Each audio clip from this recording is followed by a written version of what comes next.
Roro, sebenarnya tadi kalau aku dengar programnya itu udah bagus banget. Kamu udah sangat berusaha untuk memenuhi sebenarnya aspirasi-aspirasi dari masyarakat. Kamu sebagai wakil dari mereka.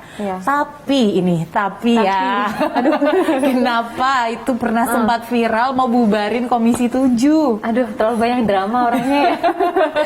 Jadi gini Mbak, itu sedikit panjang sebetulnya. Tapi mungkin singkatnya, dulu itu Komisi 7 bermitra juga dengan Kementerian Lingkungan Hidup dan Kehutanan. Paling tidak bagian lingkungan hidupnya itu ada di Komisi 7.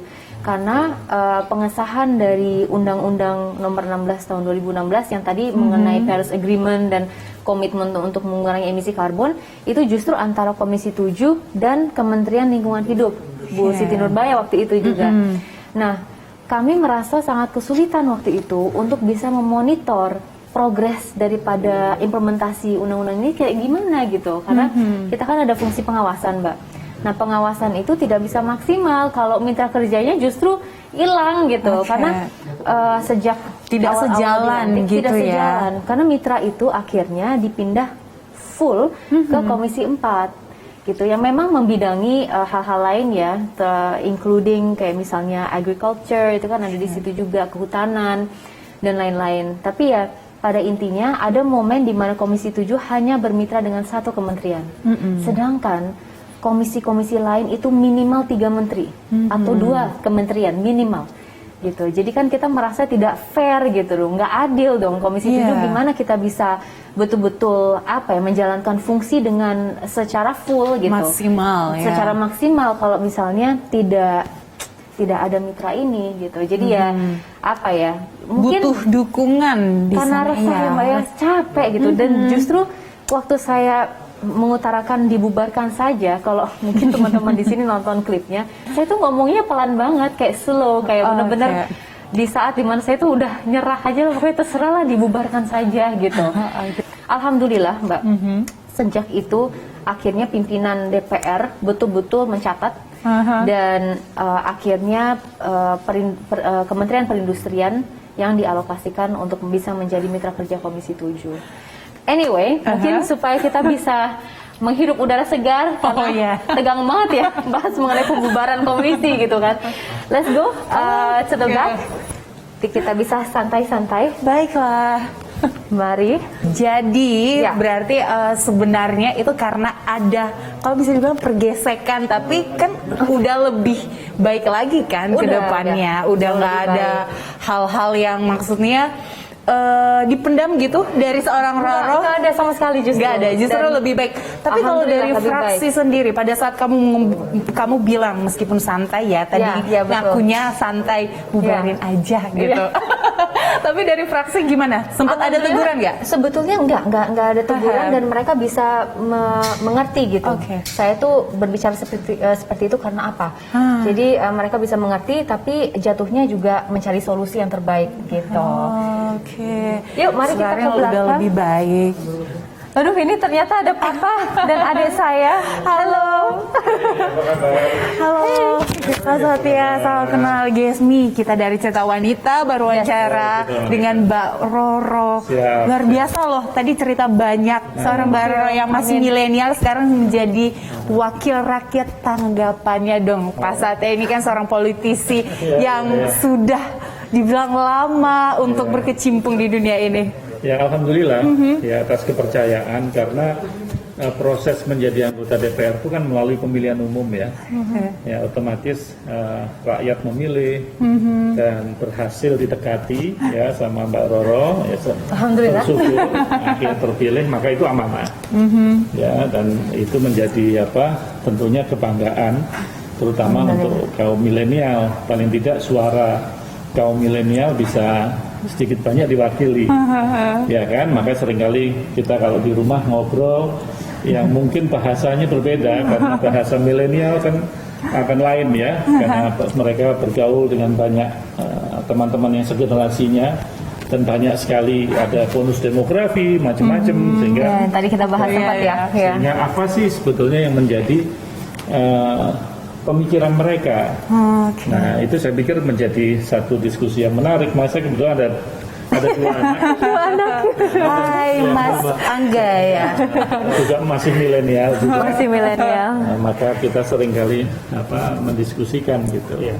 Mas Satya, tadi kita sempat bahas sedikit, menarik sih. Ini baru-baru, maksudnya Mbak Roro ini baru ya kita bisa bilang terjun di dunia perpolitikan. Tapi udah viral loh, mau bubarin Komisi 7 loh Pak. Tanggapannya gimana? Ya, sebetulnya nggak baru sih, kalau bagi saya ya. Ya.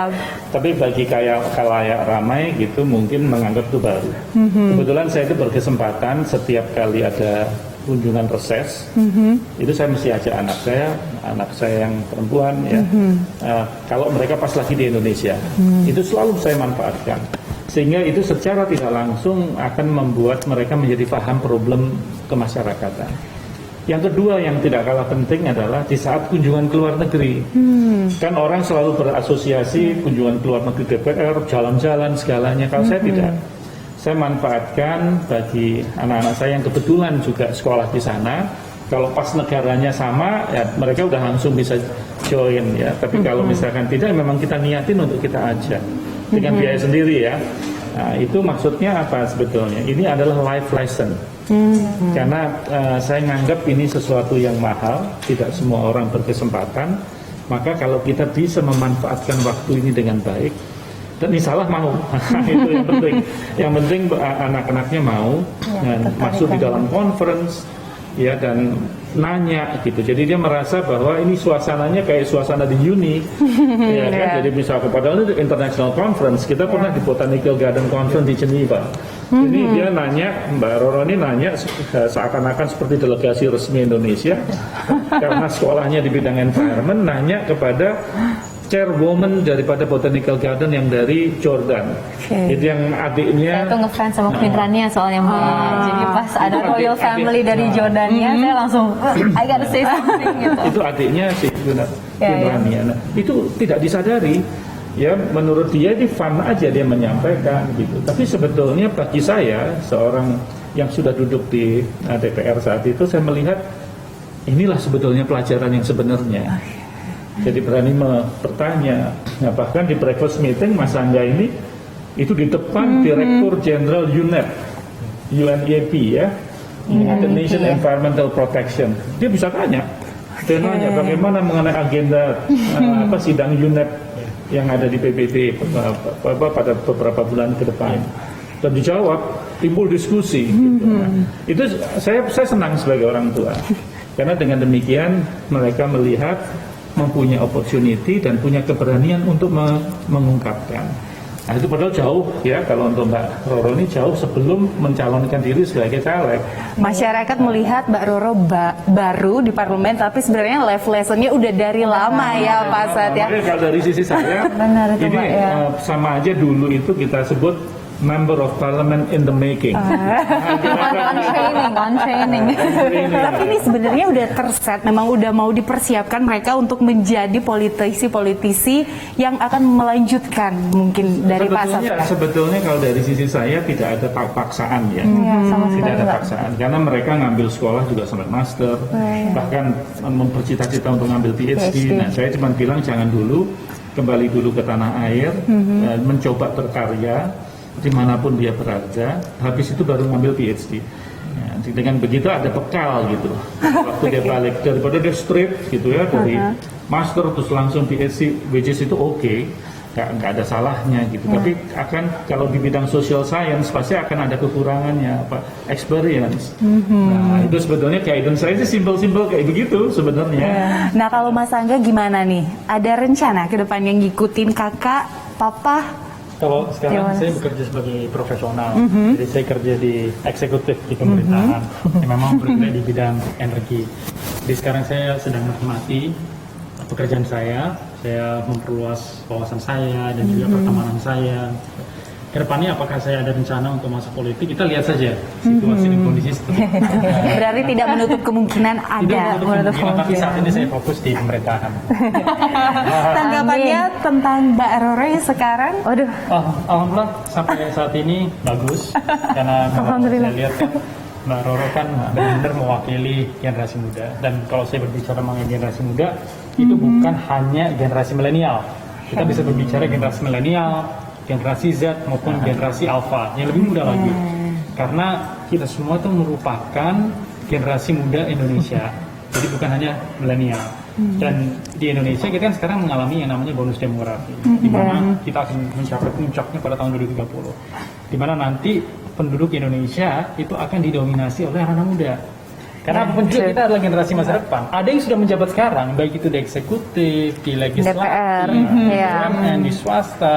Tetapi kan bisa dibilang masih minoritas. Masih belum mayoritas. Mayoritas masih generasi yang lebih senior. Tapi 20 sampai dengan 30 tahun dari sekarang, seperti generasi-generasi sebelumnya, akan ada generasi di mana mereka semua akan naik dan menggantikan generasi senior sekarang. Jadi kalau saya lihat sih bagus karena mewakili anak Waduh, muda. terima kasih. Dapat restu dari adik, rasanya gimana gitu. Inspirasi Amin. kaum generasi. Thank you. Keren loh. Kalau saya ngelihat tadi lagi Saya udah di briefing barusan. Saya bilang yang baik-baik ya gitu. tadi saya justru melihatnya wah ini kayaknya udah cocok nih untuk nyalonin kayak lagi speech Gitu ya? visi misi gitu. Oke nih, makasih loh. Yuk, Mas let's go. Satya, Mas Angga udah berbincang-bincang. Saya mau lanjut ngobrol lagi. Silakan, Oke, silakan. makasih. Silakan, ya. Let's go. Let's go. Lanjut.